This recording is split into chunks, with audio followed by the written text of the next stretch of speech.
What is up, my bodyweight warriors, and welcome back to another video. Today we're going to be going over the handstand, and probably one of the most important things about the handstand is how you fall out of it. Because if we can't fall properly, then one, we might be afraid of falling, which is going to stop us and prevent us from ultimately getting some good progress with the handstand. And two, you have to get out of it some way. Sometimes that ends up falling, and we don't want to do, what I've done. Not ideal. Right, so we're going to break it down really simply today and just hopefully cover what I think is the best way of getting out of the handstand, which is the pirouette. Now, the pirouette is essentially a cartwheel that we do from a handstand position. This way it becomes quite easy to control the momentum, fall out of the handstand and land gracefully, or hopefully gracefully, back onto our feet, relatively unscathed. Forward rolling is quite a common way of bailing out of the handstand. It's ultimately a little bit less controlled and a little bit more dangerous depending on where you're doing a handstand on than doing a simple pirouette. So I'm going to cover today how we can build up and learn how to bail out of the handstand. So progression number one, what you're going to do is you're just going to figure out how you need to do a cartwheel. So this is going to depend on person to person. You might want to do it left hand down, you might want to do it right hand down. Just stand up and be like, I'm going to try a cartwheel and see which way feels more comfortable. When you do a cartwheel, we're going to place both hands, turn them out so we're transitioning over the hand sideways. So you can do this, just do a few cartwheels, find the direction that feels comfortable and get the sensation of the hips and the legs moving over the top of the hands and then over the other side.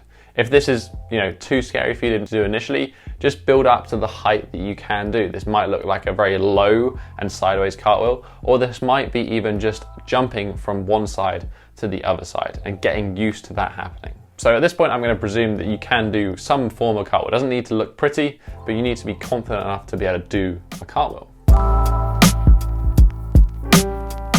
Next, we're going to do a cartwheel, but we're going to have our hands in the handstand position. So instead of our hands facing sideways, we're going to face them forwards. As we go down into the handstand, we're going to intentionally kick over to the side in which we do a cartwheel. And to do this, we're going to keep the one hand that we plant first in a cartwheel. So if you're cartwheeling to your left hand side, that's your left hand.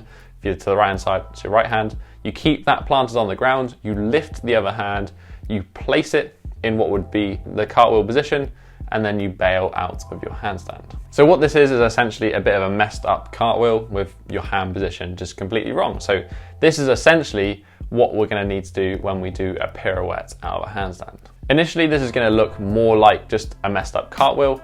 And then as we get better, what the idea is we're going to try and do is we're going to try and kick up into a handstand and then immediately bail out into a cartwheel and just get used to that movement. This one we can do quite a lot of times over and over again just to get it into our head what exactly we need to do to bail out of the handstand. You can also give it a try the other way around, but that tends to be a little bit of a weird one to figure out for yourself, even if you are quite advanced at handstands. The third and final one we can do is to start putting pressure on ourselves to actually bail out. So one way we can do this is do it with your chest against the wall. Pull the feet off so you're actually balancing the handstand and then try to bail out from that wall position. This is really probably the most extreme that we're going to have initially when we're learning how to handstand.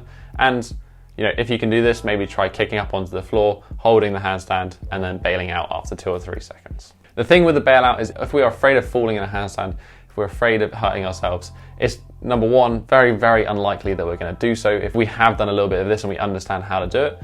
And number two, if you are afraid, you're just never going to get to that point that you can balance the handstand because you're always going to be fighting that balance because you don't want to fall over.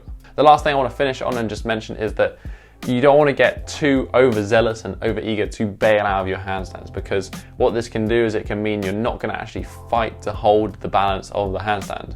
When we are balancing the handstand, we can actually control a decent amount of movement in the body and still hold on to that balance. If we get too eager to fall out of the handstand, we're never going to build up that awareness and ability to fight to hold the handstand, which is ultimately going to limit our ability to hold and perform in that position. So it ends up being a fine balance. We want to learn how to bail out, we want to feel confident there, but we also don't want to be too eager to do it. We want to do it at the last possible second, so we try our hardest to actually hold the handstand. So if you want any more specific advice about the handstand and you're based in Europe, Ulrich and I have a bunch of workshops that we're hosting throughout Europe coming to the end of this summer, which will be linked in the description down below.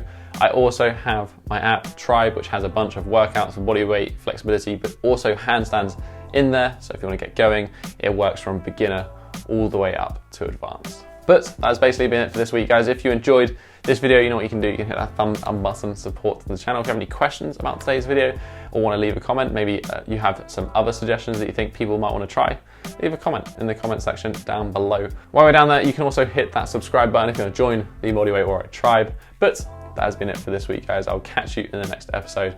Have a strong week and peace.